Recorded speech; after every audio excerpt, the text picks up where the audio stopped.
ৰাজীৱ ভৱনৰ ভিতৰৰ পৰা যিটো শব্দ আহিছিল ঐ ধৰ ধৰ বুলি যিটো শব্দ সেই শব্দটো আচলতে কি হোৱাৰ আছিল তাৰ পাছতে আপুনি গৌৰৱ গগৈক উভতিত হৈছিল কথাখিনি হয় এইটো বাচ্চামি টাইপে হ'ব এনেকুৱা কথাত যদি কাজিয়া হয় খবৰ ওলাইছে যে গৌৰৱ গগৈক আপুনি মাৰিবলৈ উদ্যত হৈছিল বুলি কৈছে হুলস্থুলটোতো হৈছিলে মাৰিবলৈ উদ্যত হৈছিল বুলি কৈছে প্ৰকৃততে হৈছিল কি আচলতে সঁচাই মাৰিব বিচাৰিছিল নেকি আপুনি এনেকুৱা কেতিয়াও হ'ব পাৰে নেকি আমাৰ দলৰ জ্যেষ্ঠ নেতা আমাৰ সভাপতি হয় আমি চবে সন্মান কৰোঁ তো আমাৰ চবৰে মৰমৰ এইটো কেতিয়াও হ'বই নোৱাৰে এইটো আমি ভাবিবও নোৱাৰোঁ কেতিয়াও গৌৰৱ গগৈ ডাঙৰীয়াক আমি চবে বহুত সন্মান জনাওঁ আমি কেতিয়াও এনেকুৱা কথা আমি ভাবিবও কেতিয়াও নোৱাৰোঁ চ' এইবিলাক চব অপপ্ৰচাৰ হয় কাৰণ আমি চব ভিতৰত আছিলোঁ ভিতৰত থকা কোনো মানুহে আজিলৈকে এইখিনি কথা কৈছে নেকি এইবিলাক চব বাহিৰত থকা মানুহবোৰে কৈ থাকিলে নহ'ব নহয় ভিতৰত থকা মানুহে কোনে কৈছে কাৰণ আমি চব আছিলোঁ ভিতৰত থকা এজন মানুহে যদি কয় এনেকুৱা কথা আমি চবে গৌৰৱ গগৈ ডাঙৰীয়াৰ নেতৃত্বত ধুনীয়াকৈ এটা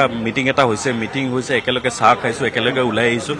কিন্তু তাৰ পাছত ঘৰত অহাৰ পাছত এনেকুৱা টাইপৰ কথা শুনি আছোঁ এইবিলাক চব অপপ্ৰচাৰ দিগন্ত বৰ্মনৰ নামটো ওলাইছিল দিগন্ত বৰ্মনৰ উদাহৰণ দিছিল তাৰ পাছত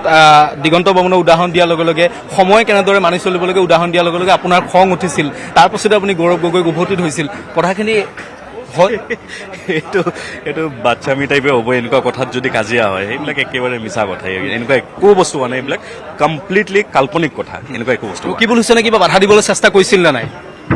এনেকুৱা একো হোৱাই নাই যেতিয়া বাধা কিয়ত দিব বাধা দিবলৈ কিবা এটা হ'ব লাগিব ন এনেকুৱা একো ইনচিডেণ্ট হোৱাই নাই মই যেনেকুৱা আগতে কৈছোঁ যে এনেকুৱা ভিতৰত থকা কোনো মানুহে এইবিলাক কথা কোৱা নাই নহয় আমি চব ভিতৰত আছিলোঁ আমিয়ে গম নাপালোঁ বাহিৰত থকা মানুহে এইবিলাক কথাবোৰ কৈছে এইবিলাক চব অপপ্ৰচাৰ এতিয়া গৌৰৱ গগৈ ৰকিবুল হুছেইনৰ লগত আপোনাৰ ৰিলেশ্যনটো কেনেকুৱা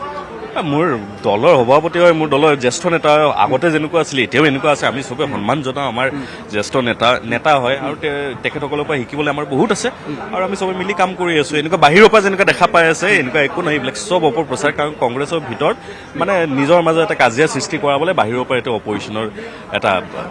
মানে এইটো অপজিশ্যনৰ ষড়যন্ত্ৰ বুলি মই কালি মিটিংখনৰ সময়ছোৱাত মানে ৰাজীৱ ভৱনৰ ভিতৰৰ পৰা যিটো শব্দ আহিছিল ঐ ধৰ ধৰ বুলি যিটো শব্দ সেই শব্দটো আচলতে কি হোৱাৰ আছিল ঐ ধৰ ধৰ বুলি ক'লে ক'ৰবাত কাজিয়া লাগিলে তেনেকুৱা ধৰণৰ শব্দ আহিব এই শব্দটো এইটো আমি শুনা নোপোৱা শব্দটো বাহিৰৰ মানুহে কেনেকুৱা শুনা পালে চ'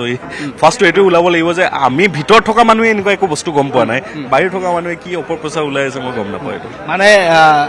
নতুন বিধায়ক জুবেৰ আনমে কেতিয়াও APCCৰ সভাপতিক একো কৰিব নোৱাৰে আমি কেতিয়াও সপোনতো ভাবিব নোৱাৰোঁ আমাৰ সন্মানীয় সভাপতিক আমি বহুত শ্ৰদ্ধা কৰোঁ আমি বহুত সন্মান কৰোঁ আৰু আমাৰ সকলোৰে মৰমৰ হয় গৌৰৱ গগৈ ডাঙৰীয়া ধন্যবাদ আপুনি বিচৰা বাতৰি পাব কেৱল নিউজ 18 এপত নিউজ 18 এপ ডাউনলোড কৰিবলৈ স্কেন কৰক এই QR কোড গুগল প্লে ষ্টৰতো পাব এই নিউজ 18 এপ